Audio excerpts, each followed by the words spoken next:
Just that we'd like to announce that the Rockford Education Association did ratify the contract last evening. The vote ended, and we were able to share with our members about 9:08 that it did pass. It passed with very large numbers, overwhelming numbers for a yes vote to ratify and accept the contract. Were you guys surprised by that, or did you expect it? No, I think, let me back that up. I don't know, I'm just gonna say this. No, we're not surprised. It's a solid, fair, decent contract. All contracts have areas that may need work, but for what we went in asking with 172 changes, it's a very good, fair, solid, decent contract to stand by. And the members spoke with their overwhelming vote yes. So that alone also proves that it's a decent, fair offer. Yeah, and then for either one of you, I guess, are there any details that you would like to just disclose as far as like what is actually in the contract? Do you want to say anything to that? Because we can't really say anything. I don't know, can we say? No, but you can say that we can't share any of those details till the board ratifies it. Okay.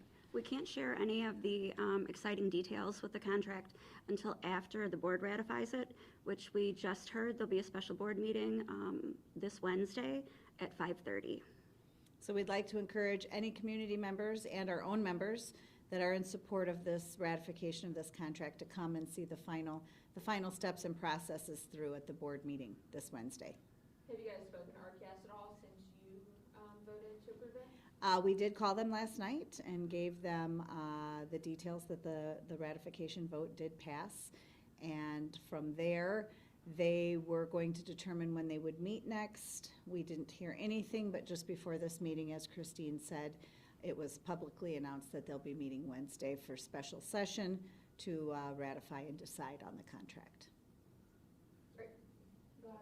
Yeah, so with the special meeting that's coming up this Wednesday to ratify the contract, so if the contract does get ratified and the contract does get approved, like what are like the next steps after that? Well, the next steps will be to put that good contract into good use. So the district, on their part, will be getting payroll, not just payroll, all other parts and pieces that need to be altered in the contract ready and set up, ready to go. We know that they're working on those things right now. I don't know, anything else to say? I don't know.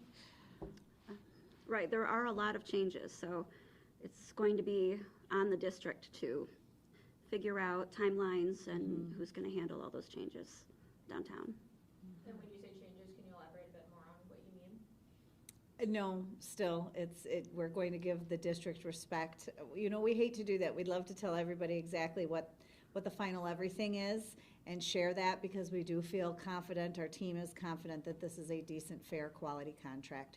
So we can't share more than that, but we will as soon as, we'd just like to be respectful to the district and give them the time for the process to ratify on their end. Other than it's a 3-year contract. Oh, yeah, 3-year you can say contract. So just changes to the contract is what you mean? Yep.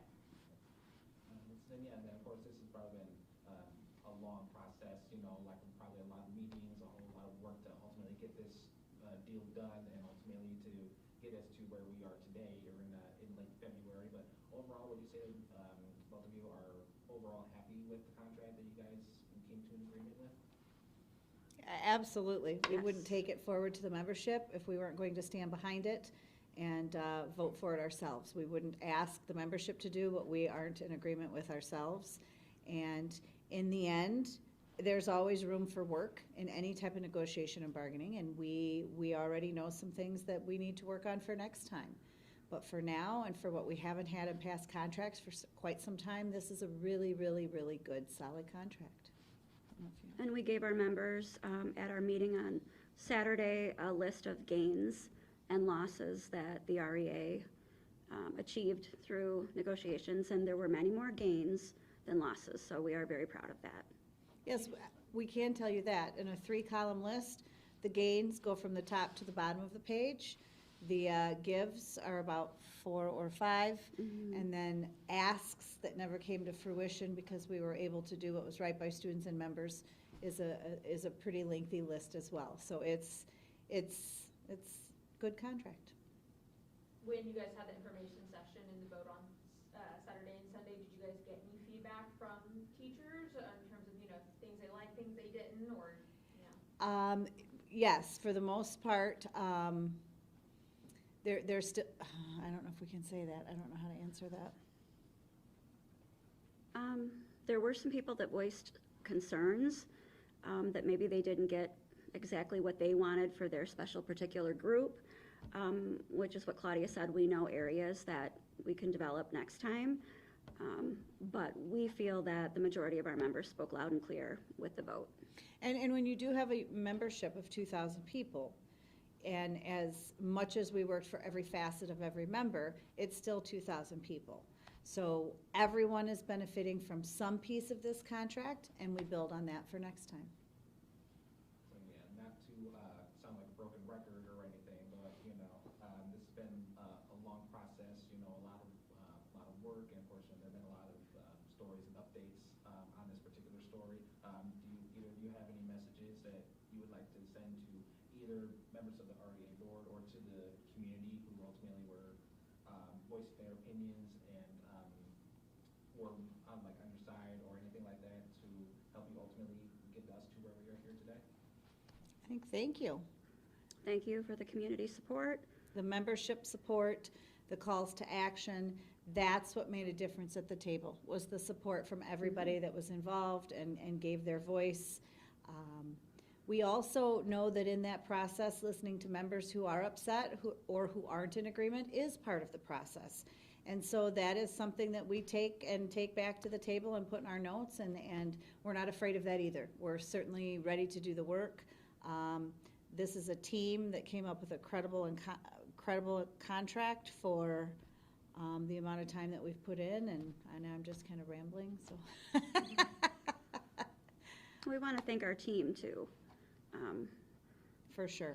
Someone sent us a text yesterday that said, now you can become reacquainted with your families, because this really has been a long journey toward this contract. So. And they have been troopers. They work all day long teaching and then come and negotiate all night, all weekend long. They've just really, really, really put in the time, and it shows because we got a very good contract for the hard work. So. And of course, I'm not going to ask about any particular details or anything like that, any like the nitty-gritty, but when you guys and RPS, you guys were at the negotiating table and you were going back and forth figuring out the terms of this contract. Like, what were those meetings like? What were those meeting rooms like? Well, up until the last handful, the beginning, they were rough. They were tumultuous. They were very spirited, to say the least, and difficult. Again, we stand by the variable that changed is once the community started getting involved. It was already moving and making change with our own membership and getting involved and giving their voice to the want and concerns, but it was the community also stepping up, and that's the variable that changed. We told them that. We told them that their team needed to talk to the board and come back with something we could work with, because it was just getting to a stalemate. And on that last Thursday that we met, they were able to do that, and we were able to get to where we're at now. So that was the tipping point. You feel like, what do you feel like really turned the tide? Was it the community support, or was it some point that came forward in one of these meetings? It was the community support and the drawing attention to the actual need for students. When you clearly fighting for a contract, you want benefits, salary for the employee, but this is a different type of job because it's about educating the community and the children in the community. So that puts a little different spin on it. We are proud of the contract that we got, that it has good things in it for students. That was part of the battle. Part of the hardest battle at times, because it seems very simple sometimes. But we fought and we got what we think is just good for students moving forward. Did you guys ever think you'd get to this point, or was there ever a part of you that was like, we're going to be negotiating forever? Well, in all honesty, the last 3 meetings, so we had a meeting on a Thursday, a Monday, and a Thursday. And the meeting on the Thursday and the meeting on the Monday were very difficult. And then suddenly, the community support, that changed tone, and workability for the meeting on Thursday, and that's when really things moved. Obviously, you guys aren't RPS, but you've been in meetings with RPS. I mean, do you anticipate this being something that they approve, or do you think there's any sort of hesitation on their end? The word we got last night when we notified one of the lead members of their team was very pleased that we had ratified, and she was graciously letting us make the announcement before the district did. But we're anticipating a favorable response from the board. It's been long enough. Everyone needs to get this settled, get back to the focus and business of students and doing what students need for their learning. So we would be quite surprised if the school board in the end did not choose to ratify this on their end. Did you guys have any sort of deadline? Maybe if you were like, hey, if this isn't working out, we're just going to concede at such and such point, or it was always, we don't care how long this takes? Well, you can't really say that because it was really starting to drag on, right? We're at the year point. We did have a strategy and a plan in mind should things have not moved at those last handful of meetings. And it was a day-to-day process, waiting to see what happens next. One person moves on the chessboard, we wait for the next move on the chessboard. So luckily, those last 3 meetings had that movement on the chessboard that brought us here. And of course, with the contract that's now been approved, it's going to be up for ratifying or being placed for vote on Wednesday. Just out of curiosity, you don't have to get into details or specifics or anything, but were there any sticking points or anything that was you were holding firm to it? Like you talked about retirement or anything like that. Were there any finer details in the contract that you maybe held a little bit firm on? Those still last items that we said all the way along from the end was the retro pay, the special ed caseload, the kinder and para language, and what's the other one I'm forgetting? There was the clocking in. Did we say retirement insurance? I'm sorry, that's it. What it is. I'm sorry, you have to Yeah. fix that. Yeah, you can't, that was kind of a mess. You're going to have to. The last sticking points were what the last sticking points have been the last handful of times that we met. So it was the retiree health insurance, it was the SPED caseload, the kindergarten and SPED para language, and salary and retro pay were the main sticking points in the end. So that's what happened. All the pieces were moving like a puzzle. So